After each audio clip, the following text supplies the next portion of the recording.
지금 방송에서 제공하는 투자 정보는 투자 판단에 대한 조언입니다. 방송에서 제공하는 주식의 가치, 가격 상승 및 가격 하락에 대해서는 방송사에서 보장하지 않습니다.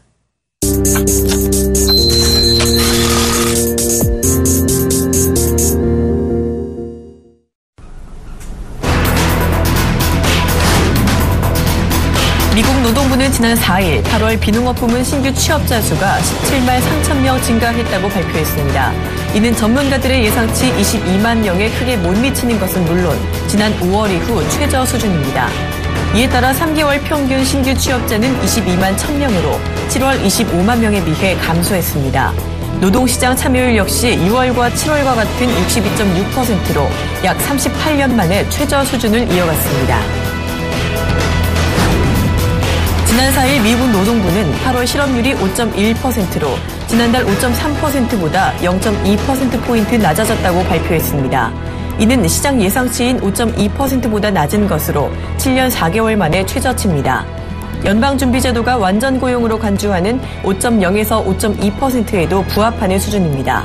시간당 임금 역시 0.3% 늘어나며 전망치 0.2% 증가를 조금 앞질렀습니다. 저우 샤오찬 중국 인민은행 총재가 중국 증시 조정이 거의 마무리됐다는 분석을 내놨습니다. 저우 총재는 5일 터키 앙카라에서 열린 G20 재무장관 및 중앙은행 총재 회담 이후 홈페이지를 통해 이 같은 시각을 밝혔습니다. 저우 총재는 달러화 대비 위안화 환율은 안정 단계에 가까이 왔고 증시 조정도 거의 마무리됐다며 중국 금융시장은 더 안정될 것이라고 말했습니다. 국채 3년물 금리가 지난 4일 또다시 사상 최저치를 경신했습니다. 4일 금융투자협회에 따르면 국채의 3년물 지표금리는 전일 대비 2.9bp 내린 1.645%에 마감했습니다. 전일 1.674%로 역대 최저치를 기록한 지 하루 만에 또다시 기록 경신을 한 것입니다. 연내 기준금리가 한 차례 더 인하할 수 있다는 기대감이 형성되고 있는 데다가 금요일 오후 들어 주식시장이 급락한 점이 채권시장 강세 기폭제가 된 것으로 보입니다.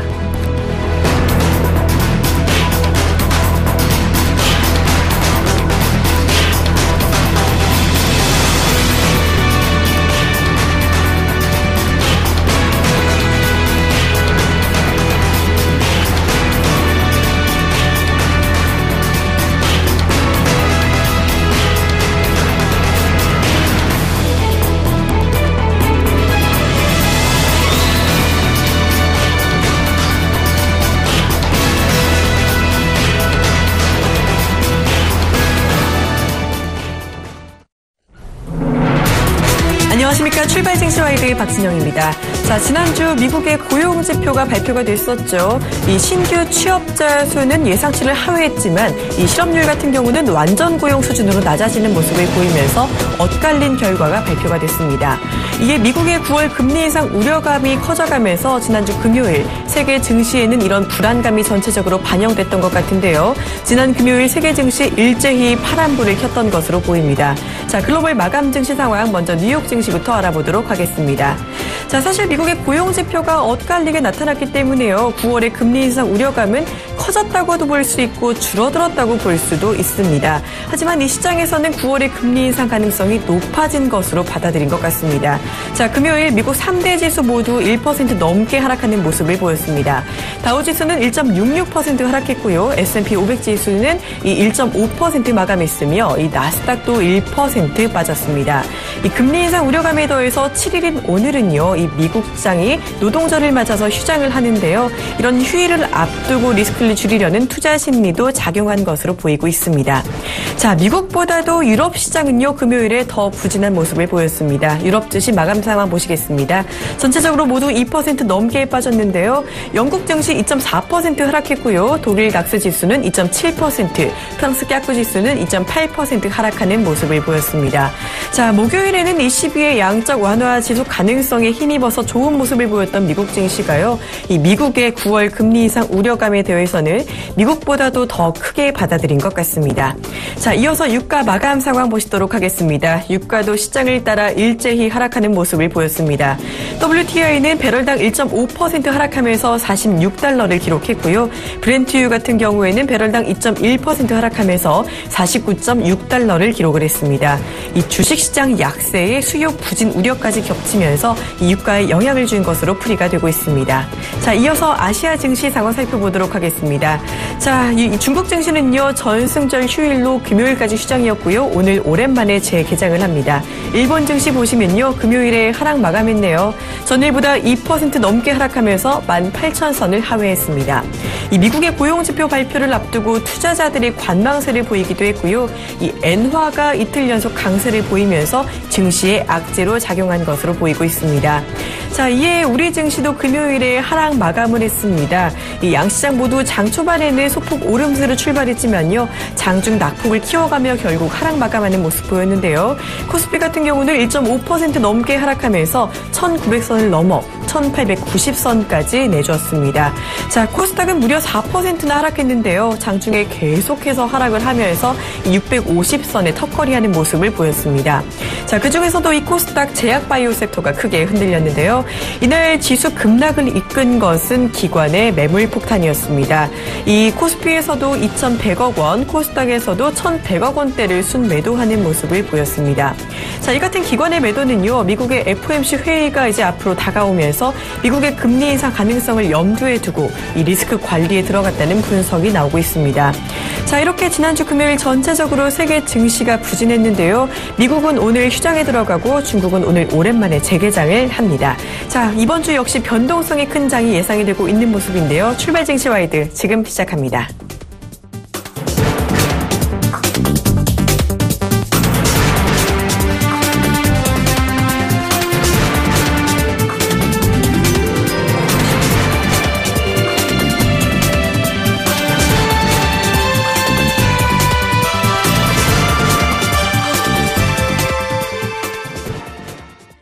글로벌 이슈의 주요 전망을 이 경제학자에게 들어보는 시간이죠. 지금 이 시간 한국경제연구원 초빙 연구위원 겸 건국대 특임교수 오정근 교수 전화 연결돼 있습니다. 안녕하세요. 네, 안녕하세요. 네, 지난 4일 미국의 고용지표가 발표됐는데 좀 엇갈린 결과가 나왔습니다. 실업률은 완전 고용 수준인 5%에 가까운 5.1%로 발표가 됐었고요. 하지만 이 신규 고용 수치 같은 경우는 기대치를 조금 밑돌았는데요. 이렇게 또다시 엇갈리게 미국의 고용지표가 발표되면서 미국의 금리 인상 우려감에 세계가 휘둘리고 있습니다. 이 엇갈린 미국의 고용지표 교수님께서는 어떻게 보시는지요? 그러니까 이제 그 많은 전문가들조차도 지금 실업률만 바라보면은 금리를 곧 인상할 것처럼 이제 보여지고요. 그렇지만 이제 비농업 부문 신규 고용이 17만 3천 명인데 대체로 미국에서 이것이 한 20만 명 이상 되면은 고용시장이 안정되고 있다 이렇게 보는데. 시장의 예상이 21만 명에서 22만 명 정도였는데 17만 명밖에 되지 않아서 고용시장이 실업률 지표와는 좀 괴리가 있는 모습을 보였습니다. 그 내용을 보면 이제 서비스업의 일자리는 증가하는데 제조업의 일자리는 감소했거든요. 아마 그런 부분이 그러니까 미국에서도 그 고용의 질이 그렇게 제조업 중심에서 좀 강건한 상황은 아니다는 것을 우리가 알 수 있겠는데요. 그렇게 되면서 아무래도 주로 서비스업 중심으로 한국도 이제 제조업 일자리가 좀 힘들어지면 서비스업에 많이 그냥 그 일자리를 구하는 것처럼 그런 식으로 해서 실업률은 떨어졌는데 견고한 일자리는 오히려 줄어드는 그런 상황이 된 것이 아닌가 싶습니다. 그래서 그걸 보면은 미국의 고용 사정이 실업률만 보면은 5.1%인데 내용이 그렇게 강건하지 않기 때문에 아마도 이번 연준에서 9월에 금리를 인상하기가 좀 힘들지 않을까 하는 그런 이제 분석들이 나오고 있고요. 물가 상승률 같은 경우에는 이제 근원 PC를 해가지고 개인 소비 지출 물가 지수가 1.2%였거든요. 그래서 조금 더 지금 이제 연준의 멤버들의 발언들을 쭉 보면은 일반적으로 인상해야 한다는 사람들 또한 좀 있지만은 특히 이제 뉴욕 연준 총재 같은 경우 굉장히 중요한 인물인데 뉴욕 연준 총재라든지 이엘렌 의장이라든지 이런 발언들을 보면은 좀 12월 정도까지는 가지 않겠느냐 이런 관측이 될 수 있겠습니다. 네, 이렇게 실업률만 보면 수치가 좋지만은 이 서비스업 일자리는 증가한 반면 제조업 일자리가 감소했다는 이야기 주시면서요. 이 고용의 질 자체는 그렇게 좋지 않은 상황이라고 말씀을 해주셨습니다. 이 9월 금리 인상 조금 어렵지 않겠나라는 기존의 의견 고수해 주셨는데요. 이렇게 미국의 고용 지표가 발표가 되면서 미국의 금리 인상이 다가왔다는 이 의견이 일단은 시장에서는 많이 나타나고 있는 상황인데요. 지금 이런 가운데 한국의 금리 인하 가능성 역시 제기가 되고 있다고 합니다. 이 사실 수출 지표나 물가 상승률 같은 경우를 봐서는요, 이 추가 부양책의 필요성이 지금 우리 경제에 요구되는 상황이긴 한 것 같거든요. 그런데 또 그동안 기준금리를 또 계속 인하를 해왔기 때문에 현재 사상 최저금리를 유지하고 있는 만큼 또 내리는 게 쉽지만은 않을 것 같습니다. 자, 이번 주 금통위 금리 인하가 단행될지 어떻게 보시는지요? 이번 주 이제 금통위가 목요일 날 열리는데요. 아마도 결론부터 말씀드리면은 동결 가능성이 크지 않을까 저는 그런 생각을 하고 있습니다. 지금 말씀하신 대로 이제 경기만 본다면은 금리를 낮춰야 되고요. 지금 뭐 여러 가지 뭐 수출도 마이너스고 소비, 투자, 생산 전부 다 부진한 상황을 보이고 있기 때문에 반면에 이제 지금 미국 금리 인상을 앞두고 있기 때문에 우리가 자금이 외국인 투자 자본이 유출되고 있는 상황인데 금리를 또 내릴 경우에 자본 유출이 급격히 진행되는 부작용도 우려가 됩니다. 그런 상황이고 해서 지금 현재 한국은행은 진퇴양난이라고 정말 어려운 속에 빠져 있습니다. 이거 진작부터 좀 더 우리가 한 2년 전부터 계속 주장해왔던 전문가들이 많이 주장해왔던 것 중에 하나가 미국이 양적 완화를 쓰고 미국, 유로존, 일본, 영국 할 것 없이 모두 양적 완화와 제로금리라는 초저금리를 통해서 경기를 부양시킬 때 우리도 그와 그 정도의 강도, 그 정도는 아니지만은 그에 준하는 정도의 강도 높은 그런 금리 정책을 가지고 경기를 부양시켜 놓아야 미국의 금리를 올릴 때 우리도 올릴 수 있는 여지가 있다. 이런 얘기를 줄기차게 해왔습니다만 한국은행은 언제나 금리 인하에 굉장히 미온적이에요. 계속 그 후행적으로 시장의 압력에 못 이겨서 금리를 내리는 그런 모습을 보여 오면서 지금 현재 금리를 낮췄다고 하지만 여전히 1.5%로 다른 나라 제로금리에 비하면 굉장히 높은 금리거든요. 그래서 이제 결국은 원화 가치가 고평가되면서 경기가 부양되지 않는 속에 미국 금리 인상을 앞두고 우리도 금리를 정말 어떻게 해야 되나 이런 그 어려운 진퇴양난에 빠져 있거든요. 그런 걸 보면은 경기만 보면 내려야 되고 그다음에 자본 유출 가능성을 생각하면 금리를 오히려 올려야 되고 이런 걸 종합적으로 고려해 보면 결국은 동결로 가지 않을까 하는 생각이 듭니다. 네, 일단은 이번 주 금통위에서는 이 금리 동결 가능성이 크다는 의견을 먼저 주셨고요. 이 금리를 인하할 경우에 자본 유출에 대한 부작용이 우려가 되는 만큼 섣불리 금리를 좀 인하를 단행하기는 어렵지 않을까라는 의견 주셨습니다. 사실 지금 우리 경제가 진짜 좀 미국 금리 인상 전에 경기 회복이 이루어져야 할 것 같긴 한데요. 이러지도 저러지도 못하는 진퇴양난이라고 말씀을 해주셨네요. 자, 이렇게 세계가 미국과 중국의 경제 지표에 지금 현재 많이 흔들리고 있는 상황인데요. 중국 경제 지표가 이번 주에 또 많이 발표가 된다고 합니다. 일단 8일 내일이죠. 내일은 수출 지표가 발표가 된다고 하고요. 수출에 이어서 수입과 소매 판매 그리고 광공업 생산 같은 지표들도 줄줄이 발표를 좀 기다리고 있는 상황이라고 하는데요. 지난번에 발표된 중국의 제조업 지표가 조금 부진했던 만큼 이번에 발표될 지표들에도 어느 정도 우려감이 조금 나타나고 있는 모습인 것 같습니다. 이 중국의 경제 지표 전망 그리고 발표 이후에 우리 시장에 미칠 영향까지도 좀 말씀을 부탁드립니다. 결국은 중국이 지금 저번에 발표됐던 그 제조 구매자 관리 지수가 계속 하락하고 있고 그 제조 구매자 관리 지수가 선행지표의 성격을 띠기 때문에 이번 주에 발표되는 산업 생산이나 소매 판매나 고정 투자라든지 이런 그 지표들이 좀 나쁘게 나올 것이다. 이런 이제 시장에서는 예상을 하고 있습니다. 구매자 관리 지수가 안 좋았으니까 그걸 반영하는 실물 경기 지표가 좋을 수는 없을 것이다. 이렇게 이제 보고 있고요. 지난 이제 25일 날 중국의 인민은행이 경기 부양 대책으로 금리 인하 지급 준비 진화를 그냥 8월 25일 단행을 동시에 단행을 하고 또 현재 그 주택 관련 외국인들에게도 2채 이상의 주택을 갖는 것도 허용한다든지 또 내국인도 2채 이상 주택 갖는 것에 대해서 규제를 완화한다든지 이런 부양책을 연이어서 내놓고 있는 상황인데, 상황입니다. 그런 중국 경제 워낙 과잉 투자 부분이 많습니다. 현재 제조업 가동률이 약 60% 선까지 떨어져 있는 상황이고요. 보통 이게 80% 정도 돼야만 정상인데 엄청나게 많이 떨어져 있는 상황이고, 주택 부분도 과잉 공급이 앞으로 IMF 분석을 보면은 앞으로 한 4년 정도는 가야 재고가 해소될 거다, 이런 얘기가 나오고 있는 상황이기 때문에 이런 부양책에도, 이 부양책은 사실상 바로 저번 주에 있었던 전성기를 앞두고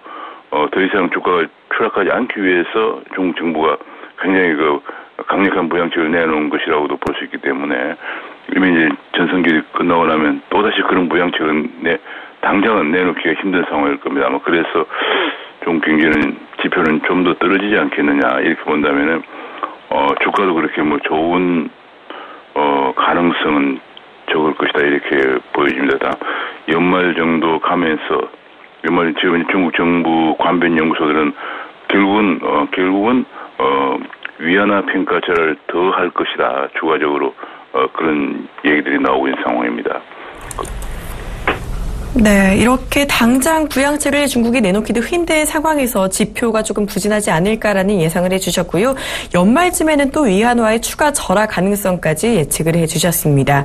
자, 이렇게 중국의 경제 성장률에 대한 우려감이 이렇게 계속해서 커지고 있는 모습인데요. 이전에 교수님께서도 올해 중국의 7% 성장은 좀 어렵지 않겠느냐라는 의견을 주신 바도 있습니다.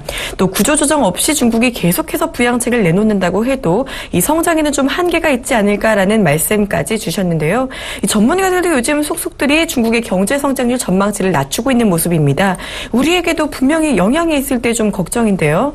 그렇습니다. 중국이 결과적으로 이 정도의 과잉 투자와 제조 가동률 하락, 그다음에 주택 부문 재고 누적을 고려하면 당연히 구조 조정을 하면서 과잉 부분을 조정해 줘야 되는데, 중국은 현재 중국이 너무나 많은 실업 문제, 특히 서부 내륙 지방에서 몰려온 농민공들의 일자리 문제가 큰 사회적 이슈이기 때문에 구조조정을 하기 힘든, 그게 잘못돼서 실업자가 굉장히 증가할 경우에는 과거의 천안문 사태와 같은 그런 사태에도 배제할 수 없는 그런 정도 상황이 될 수도 있기 때문에 구조조정을 손을 못 대고 있어요. 못 대고 계속 이제 통화평점, 금리 인하라든지 지급준비율이나 그 외에 위안화 평가 절하를 통해서 문제를 해결해 보려고 하고 있습니다. 그래서 결과적으로는 문제가 해결이 안 되면서 하반기 성장률이 한 6.5%까지 떨어질 가능성이 충분히 있다는 것이 이제 여러 분석기관들의 얘기입니다. 왜냐하면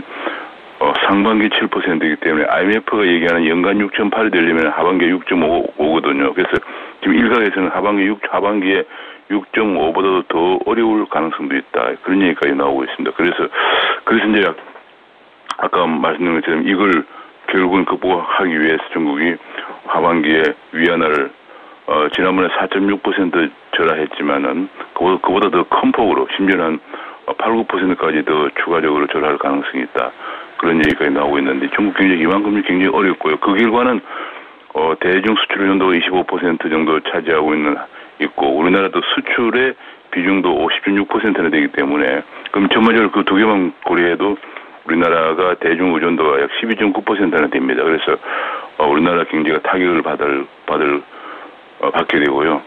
그것 때문에 우리나라 하반기 성장률도 굉장히 좀 좋지 않은, 상저하고가 아니고 상저하추 해가요. 상저하추란 말라서 상반기 안 좋았는데 하반기는 추락할 것이다, 그런 얘기죠. 그럴 가능성이 지금 굉장히 커지고 있는 상황입니다. 네, 중국의 문제 해결이 잘 안 되면서 중국의 하반기 성장률이 6.5%까지 떨어질 수 있다는 이야기를 다시 한번 주셨는데요. 이에 대중의 의존도가 높은 우리 경제가 조금 타격을 받으면서 상반기보다도 하반기 경제가 조금 더 안 좋을 것이라는 좀 우려감을 내비치져 주셨습니다. 자, 이렇게 미국과 중국 리스크에 갈팡질팡하는 건 증시뿐이 아닌 것 같은데요. 요즘 들어 이 환율 변동성이 참 많이 나타나고 있는 모습입니다. 앞으로도 이 환율 변동성은 좀 계속될 거다라는 이야기도 나오고 있는 모습인데요. 이 환율 전망 같은 경우는 어떻게 보시는지요? 그럼 결과적으로 이제 환율은 크게 보면은 미국이 9월 달에 하건 12월 달에 하건 금년 중에 옐렌 의장이 금년 중에 일단 인상을 시작할 것이다라고 얘기를 했습니다. 그렇기 때문에 벌써 이제 강달러 혹은 약 엔저가 계속되고 있는 상황이고요. 그래서 이제 거기다가 추가적으로 위안화 평가 절하까지 가세가 되고 있기 때문에 원화가 약세로 가는 것은 뭐 불가피한 상황입니다. 우리가 그렇게 하지 않으면은 지금 현재 엔저에다가 위안화 저까지 가세돼서 우리나라 수출이 더 안 되면서 경제가 어려워질 것이기 때문에 추세적으로 보면은 이제 원화는 약세를 갈 수밖에 없습니다. 예를 들어서 아마 연말 정도에 12월에 미국에서 금리를 인상하게 되면은 엔화 환율도 달러당 엔화 환율도 한 130엔대까지는 갈 거고요. 그렇게 되면 우리도 뭐 달러당 환율이 뭐 1250원대를 넘어서서 1300원대까지도 갈 가능성이 커지고요. 그런 상황인데 이제 그 중간에 이제 약간 등락을 보일 겁니다. 왜냐하면 일단은 9월 금리 인상을 기대하면서 시장에서 이제 금융시장은 굉장히 민감하고 또 항상 만에 하나 가능성이 있어도 거기에 대비를 해야 하기 때문에 일단 9월 금리 인상을 대비해서 달러 강세, 원화 약세를 좀 보여서 환율이 좀 올라가다가 9월에 금리 인상을 하지 않을 경우에는 일단은 좀 안도감을 가지면서 다시 원화가 일부 좀 환율이 좀 떨어질 겁니다. 떨어지다가 그러나 다시 이제 12월이 가까워지면서 원화 환율이 더 올라가서 연말에는 한 1250원, 1300원 정도까지 올라가는 그런 그 등락을 좀 보이는 그야말로 굉장한 불확실성이 존재하는 외환시장의 모습이 될 것으로 보여지고 가장 중요한 게 12월에 만약 미국 금리 인상하게 되면 신흥국에서 동남아의 여러 가지 말레이시아나 태국이나 인도네시아 같은 데 위기고 혹은 중남미의 브라질, 아르헨티나 같은데 그다음에 중동 산유국 이런 쪽을 중심으로 해서 신흥시장국 위기가 가시화되고요. 그것이 2차적인 전염 효과가 한국에 밀어닥칠 가능성이 크기 때문에 사실은 그 미국 금리 인상을 전후해서 한국의 환율이 정말 요동을 칠 가능성이 큽니다. 네, 9월 금리 인상을 안 할 경우에는 일단은 환율 자체도 단기적으로는 안정이 될 수 있겠지만요. 이 연말쯤에 금리 인상이 된다면 우리 원달러 환율도 그쯤에는 1,300원까지도 갈 수 있다라는 이야기를 주셨습니다. 일단은 계속해서 환율 불확실성에 대한 가능성 염두에 두시는 게 좋을 것 같네요. 자, 지금까지 한국경제위원 초빙연구위원 겸 이 건국대 특임교수 오정우 교수와 함께 자세한 이야기 들어봤습니다. 고맙습니다. 네, 감사합니다.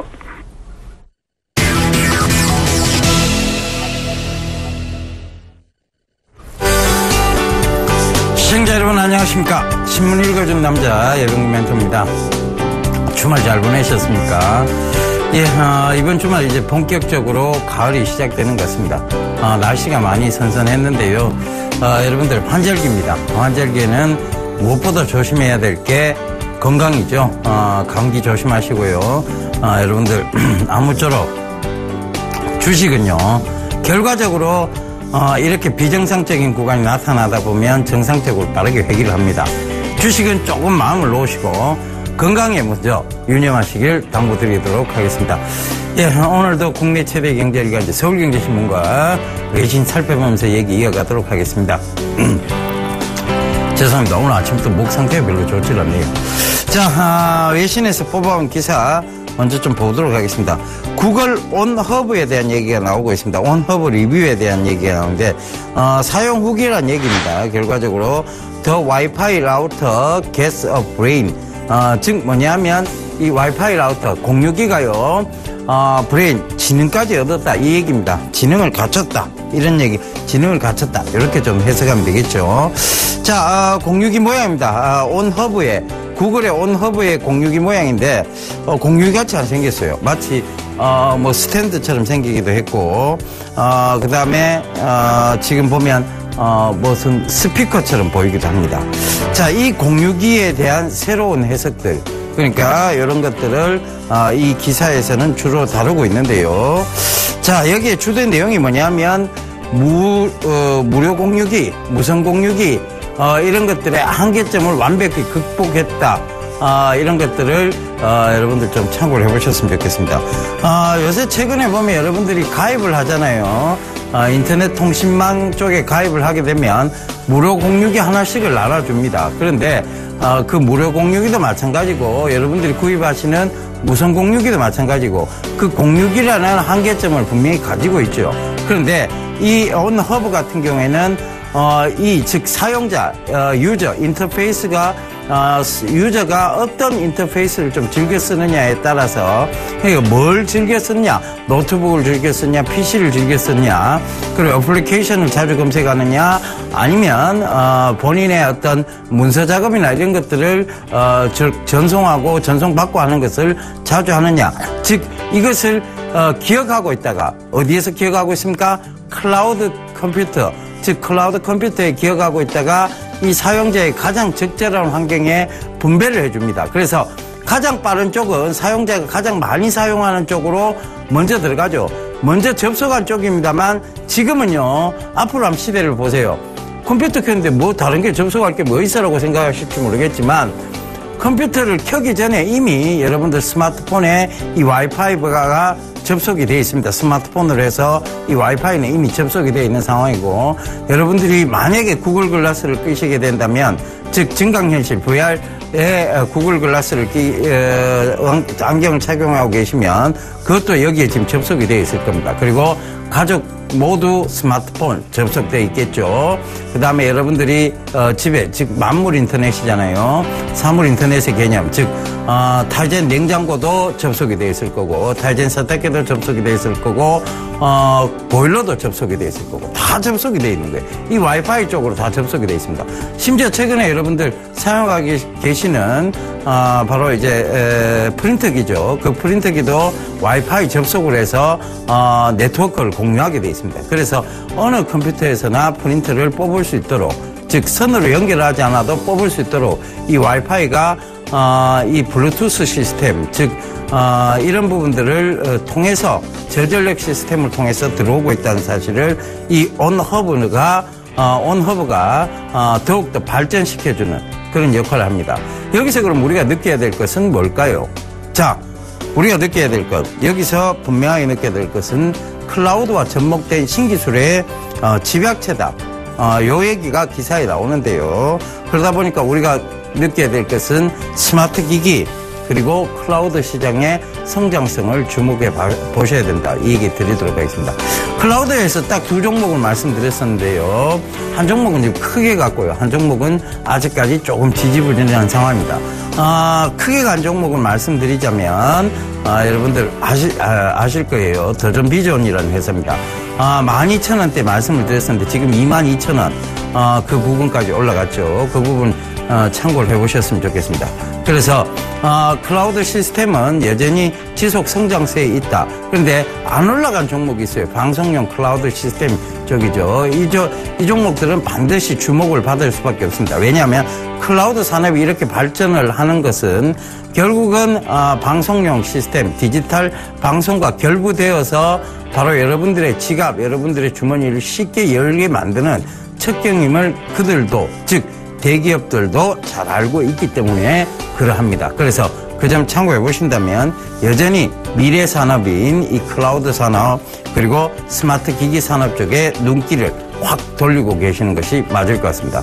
온허브를 광고하자는 게 아닙니다. 그 온허브를 통해서 이루어지는 클라우드 산업, 온허브를 통해서 이루어지는 바로 스마트 기기 쪽의 고성장세, 이런 것들을 주목해 보시라는 의미에서 뽑아온 기사이니까요. 꼭 좀 참고해 보셨으면 좋겠습니다.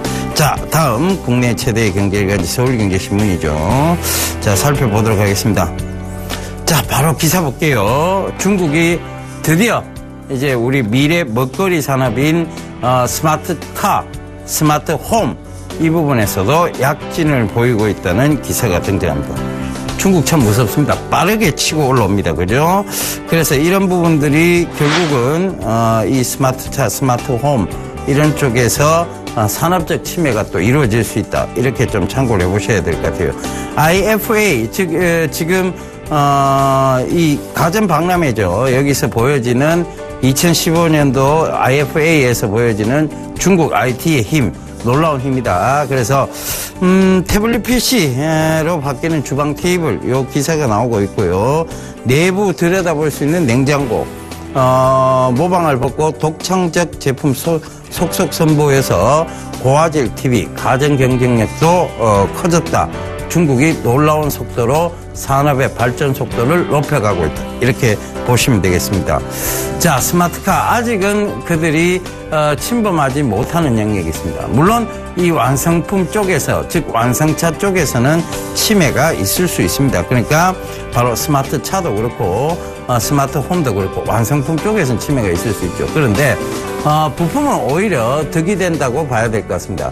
한국의 고기술력들의 부품들 이런 것들이 오히려 중국 시장에서 그들이 더욱더 조립을 해서 팔고 싶은 제품이라는 얘기죠. 그래서 그런 부분들 참고해 보신다면 태블릿 PC 부품 관련주 여러분들 보시는 게 좋겠고요. 그 다음에 지금 사물 인터넷에 바로 이런 타이젠 OS를 보이고 있는 이런 만물 인터넷 개념의 가전제품들 이런 것들, 그리고 스마트카 쪽에서는요 그들이 침범할 수 없는 기술력의 집약체이고 기술력을 장기적으로 기술 개발 투자를 꾸준히 했던 영역이었던 바로 차량용 인베디드 소프트웨어 시장, 항공용 인베디드 소프트웨어 시장, 이 시장은 중국이 함부로 아직까지는 치고 들어올 수 없는 부분입니다. 거의 산업적 침해를 보일 수 없는 부분이죠. 그래서 여전히 이런 종목군들을 좀 눈여겨보시면 좋겠습니다.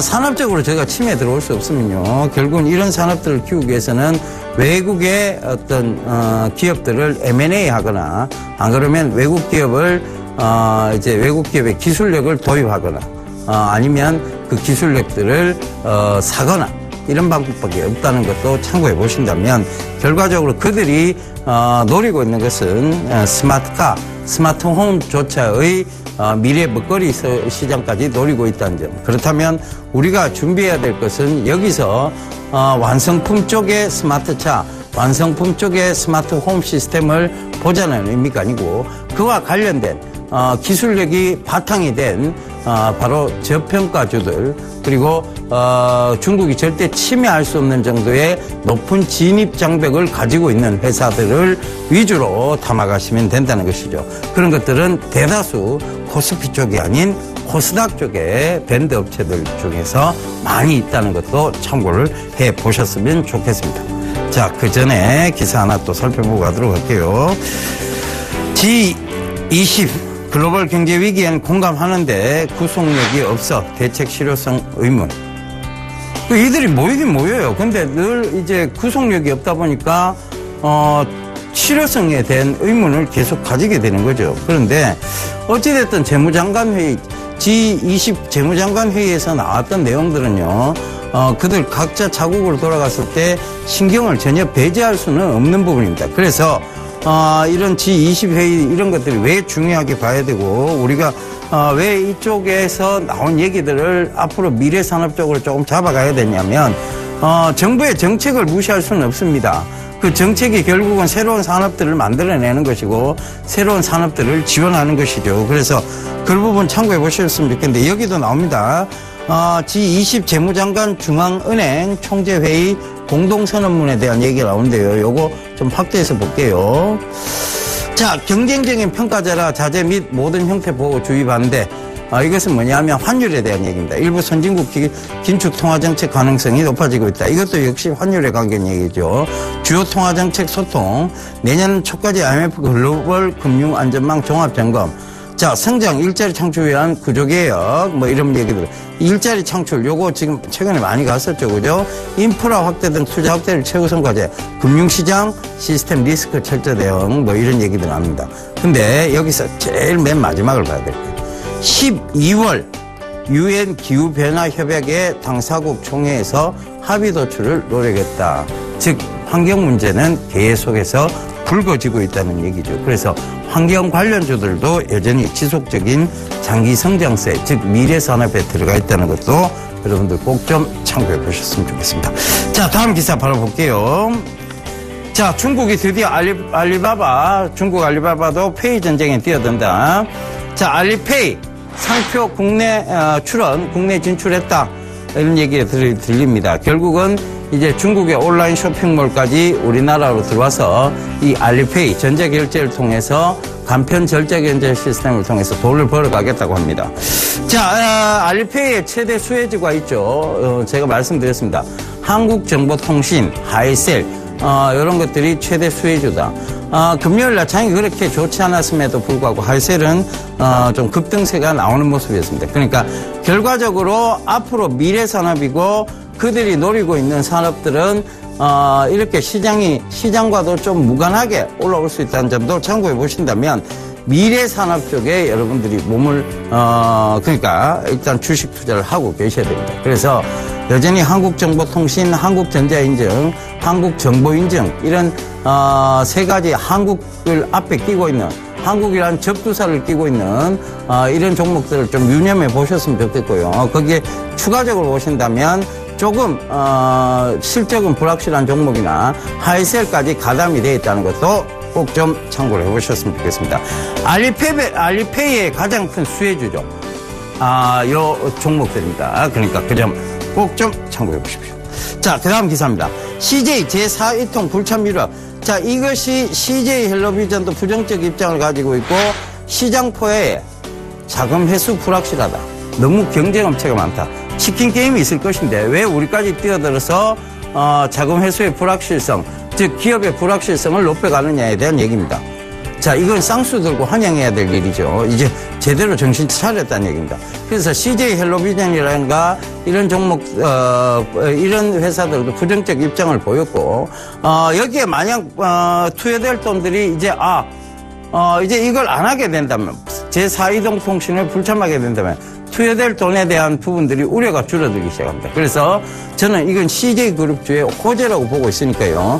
특히 CJ 헬로비전 위주로 여러분들 많이 보셨으면 좋겠습니다. 중장기 성장세가 충분히 가능한 종목이다. 요점 말씀드리도록 할게요. 자, 오늘도요, 여러분들께 투자 제안 한 말씀 드리고 저는 물러가도록 하겠습니다. 지난주 투자 제안과 동일합니다.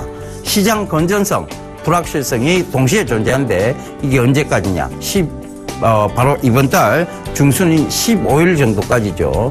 여기서 바로 이제 10일 날 선물 옵션 동시 만기일 있고 FOMC 회의는 16일, 17일로 잡혀 있는 것으로 알고 있습니다. 그래서 15일까지 정도는 어느 정도 동시에 악재와 호재가 공존하고 있다. 시장 건전성과 불확실성. 건전성은 뭐냐 하면 저가 매수죠. 그 다음에 불확실성은 여전히 박스권 형태를 보일 수 있는, 즉 올라가도 많이 못 올라가고 떨어져도 확 떨어질 수 없는, 즉 아래 구간과 윗 구간이 명확한 그런 시장 상황에 놓여 있다. 이렇게 보셨으면 좋겠고요. 그것 때문에 지금 15일 정도까지는 동시에 이런 악재와 호재가 공존하면서 주가의 변동성은 나올 수 있으나 그러나 하락에는 분명한 제한적 이유, 상승에도 분명한 제한적 이유가 있다는 것을 여러분들 다시 한번 확고히 해두고 가셨으면 좋겠습니다. 예, 저는 이만 물러가고요. 잠시 뒤에 다시 인사드리도록 하겠습니다. 감사합니다. 예병군이었습니다.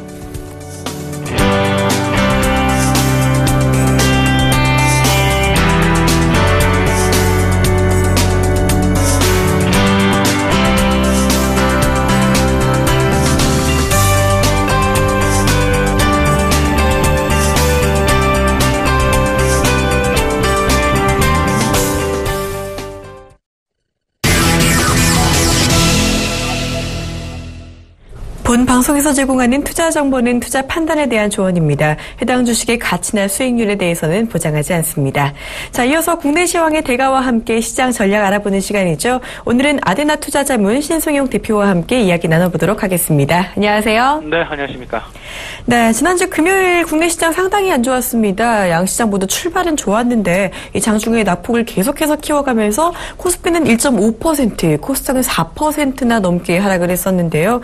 이 외국인 매도에 더해 기관 매도가 특히 컸던 것 같습니다. 이 지난주 금요일 시장 먼저 전체적으로 리뷰 부탁드립니다. 예, 지난주 일단 말씀하셨던 대로 시장 그리 긍정적인 모습은 분명히 아니었다라는 것. 근데 지난주 시장의 가장 큰 특징 한 가지를 좀 얘기를 해보라고 하면 일단 기관의 수급이다라고 정리가 될 수 있을 듯합니다. 마침 이제 그 중국의 전승절로 인한 어떤 시장의 휴장 부분, 이틀 연속 목요일, 금요일 휴장 부분, 그리고 실질적으로 이제 그 2분기 실적 시즌이 끝나고 나서 3분기 실적에 대한 애널리스트들의 그 증권사 애널리스트들의 어떤 그 전망치에 대한 불확실성 이런 부분들과 같이 더해지면서 대외적인 악재는 그대로였지만 기관들의 수급이 상당히 그 불만족스러워 어찌 보면 굉장히 그 불안한 그런 상황이 연출된 어떤 그 한 주였다라고 여겨집니다. 한동안 외국인 지난 금요일까지 사실상 22연속일 순매도를 보여왔습니다. 그 중에서도 사실상 꿋꿋하게 시장을 외국인들의 순매도 부분을 다 받아내고 오히려 시장의 박스권 유지를 할 수 있음에 상당 부분 기여를 한 기관들이 지난주 후반 들어서 어떤 그들 스탠스가 전격적으로 좀 매수 부분에서 순매도 쪽으로 좀 변화하는 그런 모습 보여주면서 시장의 낙폭을 확대시키는 그런 모습 나타났었다. 특히나 조금 좀 덜 올랐던 종목군들 같은 경우에는 오히려 덜 빠져주고 오히려 많이 올랐었던 한동안 상당 부분 시장을 지배하고 주도하였던 종목군들, 업종군들의 어떤 그 하락폭이 크게 나타났었다라는 부분들 이런 부분들로 하여금 일단 시장 지난주 금요일 상당 부분 힘들게 만들지 않았나 이렇게 생각이 되는데요. 그 배경에는 또 이런 부분이 있었습니다. 이틀 동안 중국 시장이 휴장을 하다 보니까 오늘 다시금 이제 그 전술정 행사 마무리 이후에 오늘 중국 시장이 다시금 오랜 기간 휴장 후에 다시 개장이 되죠. 이 부분에 대한 불안감 이런 부분들로 인해서 미리 좀 선매도하려는 그런 움직임이 좀 나타났었다라는 것. 여기에 이제 그 외국인 역시 그 미국의 이제 경제 지표의 상황에 따라서 이번 9월 17일 예정이 되어 있죠. FOMC 회의에서의 금리 인상 가능성이 있는 것은 아닌가라는 그런 부분에 대한 우려감, 여전히 시장 내 우려감으로 작용을 하면서 어떤 그 수급상의 변화가 오히려 나빠지는, 좋아지는 부분보다는 나빠지는 부분이 크게 나타났었다라고 정리가 됩니다. 이런 상황들 일단은 이번 주까지도 대외 악재 부분에 있어서는 해소되는 부분의 가능성이 상당 부분 희박하다라는 것. 어떤 그 중국의 경기도나 우려감의 지속 여부 그리고 미국에서의 금리 인상 가능성에 대한 지속 여부, 불안감의 그 지속 여부.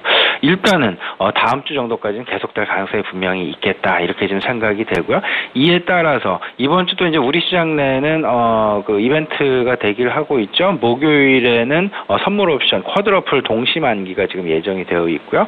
그리고 9월 11일 금요일에는 한국은행의 금통위 기준금리 결정이 지금 대기하고 있다라는 것. 이런 부분들로 하여금 시장 다소간에 이번 주 후반까지도 다소간에 좀 혼란스러운 상황, 어떤 그 방향성을 잡지 못하는 그런 상황들, 그런 부분들이 전개될 가능성이 있겠다라고 생각이 됩니다. 다만 지난주 금요일 날 나타났었던 특징 업종 내지는 특정 종목군에서 볼 수 있듯이 상당 기간 시장 내에서 관심을 못 받고 시장 내에서 지속적인 하락을 보여주었던 삼성전자도 그렇고요, 포스코도 그렇고 또 롯데그룹도 그렇고 전체적인 그 시총 대형주 중에서도 특히나 시장 내 관심을 못 받고 지속적인 하락을 보여왔던 종목군들의 어떤 그 강보합권 연출 부분들 이런 부분들이 일단은 지수의 하방 경직성을 확보할 가능성을 높여주고 있다라는 부분들 이 부분들이 그나마 특징 업종군 특징 종목군에서는 기대할 만하다라고 말씀을 좀 드리고 싶고요. 제약바이오 역시 여전히 지금까지도 지금 고평가에 대한 논란이 지속되고 있다라는 것. 그렇다면 그 고평가 논란이 지속되고 있다라는 얘기는 결국은 그 제약바이오에 대한 스탠스는 매도 매수 스탠스는 일단은 좀 매도 방향으로 잡는 것이 바람직한 것이 아닌가. 일단 어떤 이벤트 그리고 일단 긍정적인 상황으로 그 종목군들의 상승이 나타나게 되면 기회가 되면 팔고 싶다라는 그런 세력들이 그런 어떤 그 세력군들이 좀 많이 있다라는 부분들 마치 아마도 이제 그 지금 현재 그 투자자 분들께서 지금 제약바이오를 보유하고 계신 분들께서도 그런 생각을 갖고 계시지 않을까 생각이 됩니다. 오르면 팔아야지. 그렇다고 이제 떨어지면 사야지라고 하는 분들이 과연 시장 내에 얼마나 많이 있을까? 이런 것들이 결국은 시장의 전체적인 밸런스 부분이 아닌가라는 생각이 들고요. 이 밸런스에 절대적으로 순응을 해야지. 이 부분에 대해서는 역행하면 초과 수익을 얻기에는 상당 부분 오히려 리스크 부분을 확대하는 꼴이 아닐까 이렇게 지금 생각을 하고 있습니다. 아모레 역시 마찬가지입니다. 지금 이제 뭐 중국 내에서 오늘 아침에 들려온 소식은 중국 내에서 한국물 화장품의 어떤 그 시장 점유율 자체가 2위로 우뚝 올라섰다. 250% 이상 성장하는 그런 모습을 보였다라는 뉴스가 있긴 합니다만은 제약, 화장품, 바이오 마찬가지 부류가 되지 않을까. 일단 순환매를 통하면서 오르락내리락은 분명히 반복을 하되 전체적인 트렌드는 하방 트렌드가 아닐까 이렇게 지금 생각을 하고 있습니다. 네, 지난주에 대외적인 악재는 그대로였는데 기관 수급이 일단 많이 빠지면서 불안한 한 주였다라고 정리를 해주셨고요. 일단은 시장에 역행하기보다는 좀 순응하는 게 좋겠다는 조언까지 해주셨습니다. 자, 오늘은 미국 시장이 휴장을 하고요. 중국은 오랜만에 재개장을 하죠. 거기다가 이번 주에는 쿼드러플 위칭데이도 있고 금통위도 열립니다. 자, 이번 주에도 악재는 해소되지 않고 좀 다음 주까지도 불확실성이 지속될 수 있다라는 말씀을 주셨는데요. 이런 상황에서는 또 이번 주 어떤 점에 특히 초점을 맞춰서 대응하는 게 좋을까요? 이번 주 이렇게 좀 대응을 해야 될 듯합니다. 앞서서도 지난주 후반에 어떤 그 시장에서 가장 중요한 부분, 이제 외국인의 수급에서 기관의 수급으로 조금 좀 전이되어 가고 있다라는 그런 부분들 말씀드린 부분이 있었습니다. 여전히 이번 주 산무 장세는 계속될 것이다. 수급의 부재, 모멘텀의 부재, 주도주의 부재 이런 상황들은 이번 주, 다음 주까지도 지속될 가능성이 있겠다. 여기서 시장의 어떤 해결해야 할, 그리고 시장이 새로운 방향성을 잡기 위해서 가장 먼저 선결되어야 할 산무 중에 한 가지는 결국에는 수급 부분이 아닐까. 여기에서 외국인의 수급이 과거에 상당 부분 중요했다면 지금 현재는 이제 기관의 수급이, 특히나 코스닥 시장에서의 기관의 수급이 무엇보다도 중요한 어떤 그런 어떤 그 상황으로 전개가 되고 있다라는 부분들 절대 놓치시면 안 될 듯합니다. 앞서서 이제 그 외국인의 수급 간단하게 좀 말씀을 드렸습니다만은 22일 연속 순매도 부분, 오늘 역시 중국 시장의 개장 여부에 따라서 외국인의 수급 방향성 그리고 기관의 수급 방향성 결정될 부분이 많을 것 같은데,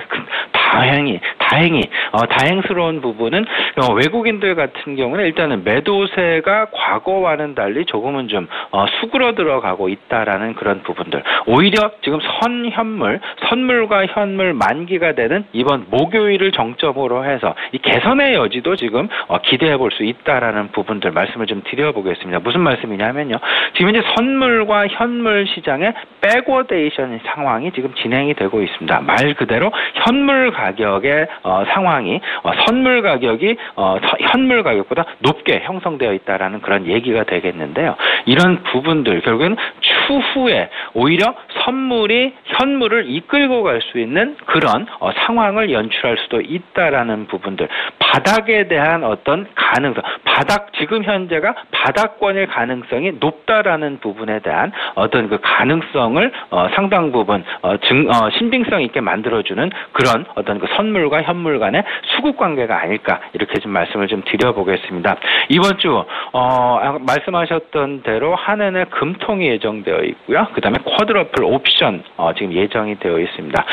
제 개인적인 판단으로는요, 일단 오늘 시장 어쩌면 상당 부분 눈치 보기 상황이 진행될 가능성이 있고요. 내일 역시 마찬가지고 이번 주 쿼드러플 위층 만기가 되는 그날까지 다소간 좀 일단은 좀 보수적인, 그것도 매우 보수적인 상황에서 이번 쿼드러플 위칭데이까지는 손이 계속 지금 저점 매수에 대한 신호가 온다 하더라도 일단은 변동성을 조금은 좀 지나간 이후에 대응을 하자라는 그런 관점에서 좀 매수의 어떤 그 상황을 좀 쿼드러플 위칭데이 이후로 연기하시는 그런 전략이 바람직하지 않을까 이렇게 말씀을 좀 드려보겠습니다.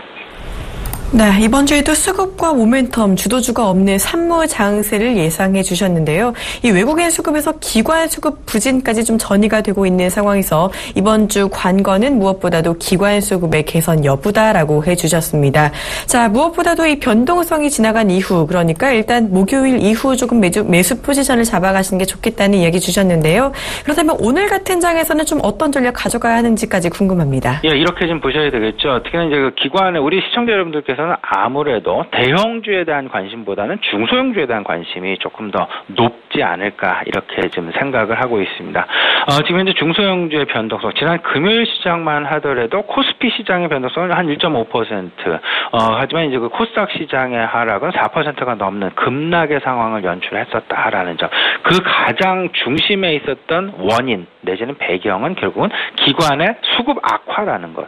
그렇다면 오늘 역시 기관의 수급 부분을 눈여겨서 봐야 될 것이고 상황은 이렇게 전개가 될 것입니다. 대형주의 수급은 외국인에 의한 좌우 부분, 외국인에 의해서 좌우가 될 것이고 중소형주의 어떤 그 방향성은 기관의 수급에 의해서 방향성이 전개될 것이다라는 것. 근데 기관의 스탠스는 매도의 스탠스이되 하지만 연착륙을 꽤 유지를 하려고 노력을 하면서 어떤 그 매도의 스탠스를 유지할 것이다라는 부분. 이미 제가 과거부터 계속해서 말씀을 드린 그런 부분이 되겠는데 이 부분 여전히 유효하다라는 그런 말씀 좀 드려보고요.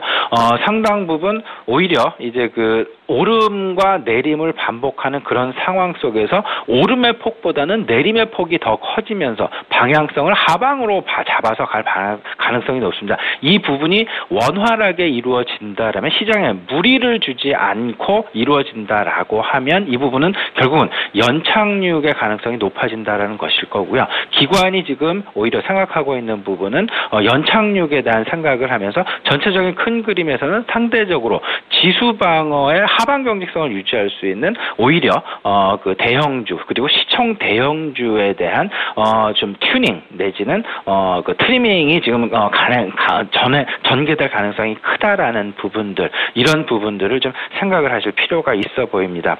지금 이제 PBR 중심의 펀더멘탈 여전히 유효하다. 지금 현재는 보수적인 상황이기 때문에 PBR 잔존가치 중심의 대응을 하시면서 특히나 제약바이오의 성장성이 오히려 희석될 가능성이 있다라는 부분들 기회가 있으면 오면 올수록 계속 좀 매도하시는 초과 수익을 가지시려는 그런 전략보다는 지키시려는 그런 전략으로 갖고 가는 게 유효하겠다라는 그런 말씀 드려봅니다.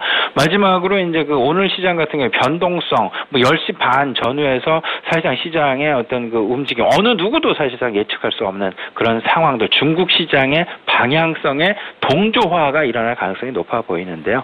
이 상황 속에서도 조금 좀 여기서 좀 동떨어져 있는 그런 종목군들 결국엔 정부 정책 관련주들이 되겠다. 그런 뭐 사물인터넷과 이제 그 핀테크에 대한 관련 특히나 인터넷 은행주에 대한 관심 계속 가지셔야 되겠다라는 그런 말씀 아울러서 드리면서 마무리하도록 하겠습니다. 네, 오늘 전략은요. 이 대형주보다는 중소형주에 관심 갖는 게 좋겠다. 그리고 기관의 수급 특히 눈여겨보시면서 가져가시는 게 좋겠다는 말씀 주셨고요. 이 전체적으로 지키는 전략 가져가시면서 사물인터넷, 핀테크, 인터넷 은행주까지 눈여겨보시는 게 좋겠다는 말씀 주셨습니다. 지금까지 국내 시황 전망과 전략 아리나 투자자문 신승용 대표와 함께 알아봤습니다. 고맙습니다. 네, 감사합니다.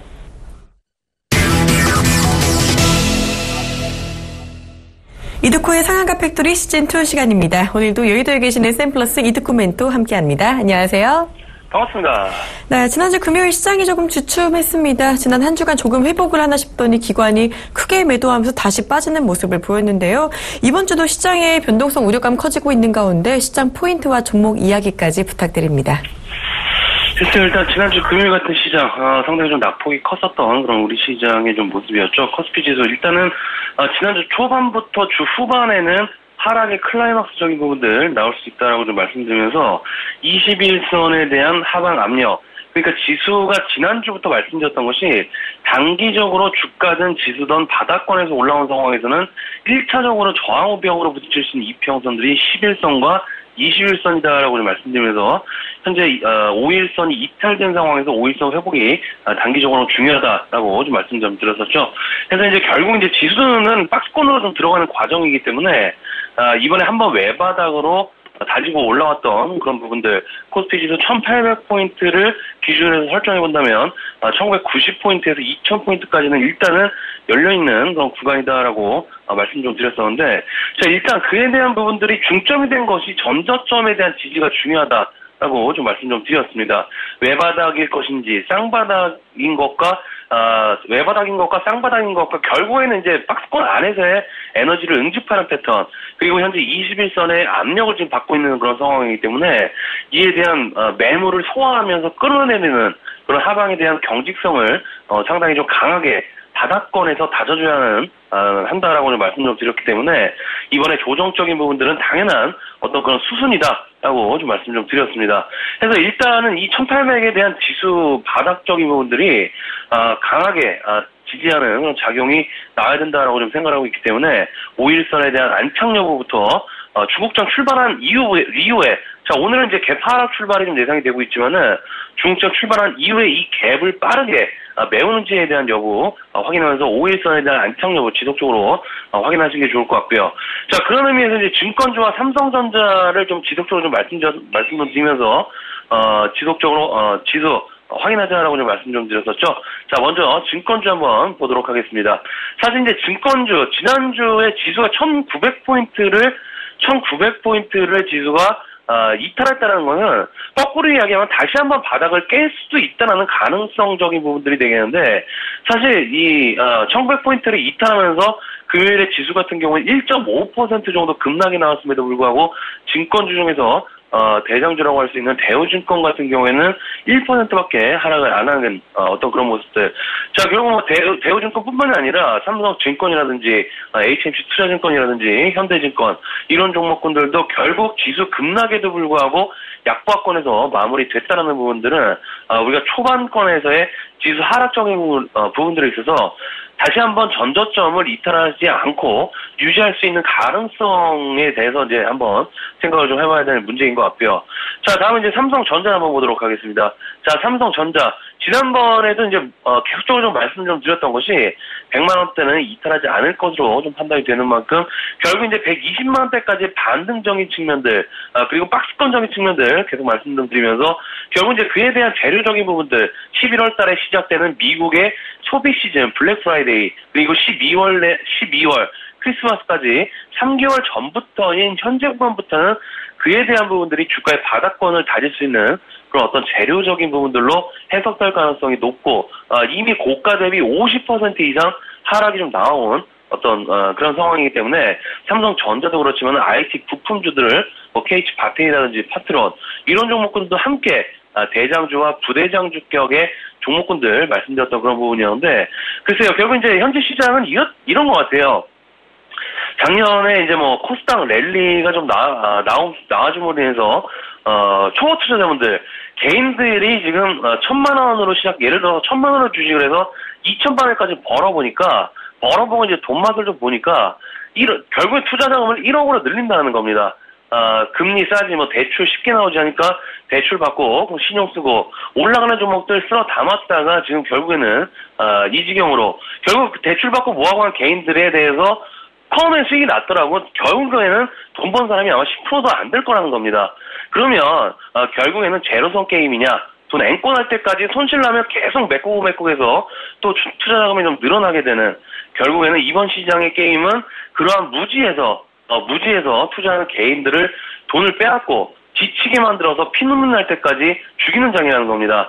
제가 이런 식의 표현을 피바다장이라고 하는데 워낙 저는 뭐 이런 시장과 종목들 경험이 좀 많기 때문에 내성이 좀 생겼겠지만은 아마 혼자 주식 투자하시는 분들께서는 개인들은 상당히 좀 지치고 나가 떨어진다는 겁니다.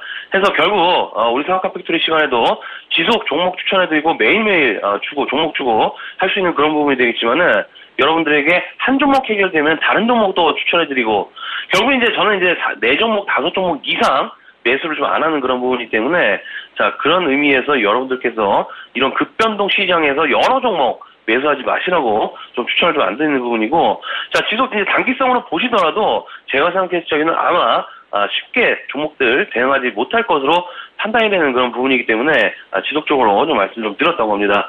그래서 이번 시장의 키포인트는 지속 말씀드리지만은 보유하고 계신 종목들 어떻게 평균 단가를 잘 낮춰서 빠져나올 것이냐에 대한 부분들 지속 고민하시면서 자 결국 이제 지수적인 측면들도 분명히 좀 말씀 좀 드렸지만은 상승과 하락이 나올지언정 당연한 그런 수순이고 결국에는 박스권에 갇혀있는 모습이 끝난 이후에는 박스권 돌파 흐름 분명히 나온다라고 좀 말씀 좀 드리고 있는 그런 부분이기 때문에 자, 금통위 금리 결정적인 부분들, 자, 그리고 미국의 FOMC 회의라든지 미국의 고용 지표, 즉 이제 금리 인상의 전제 조건이 사실은 뭐 경기 회복이고 경기 회복의 가장 기초적인 부분들은 고용의 상승적인 측면인데 최근에 5개월 중에 가장 낮은 그런 고용을 기록하고 있는 미국의 고용 지표, 결국에는 이제 향후 미국의 대선적인 측면들이 과연 금리 인상을 가파르고 빠르게 할 수 있느냐에 대한 의문을 계속 생각해 보시면서 자, 오늘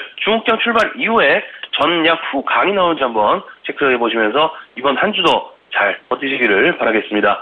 오늘 상한가 팩토리는 여기까지입니다. 고맙습니다.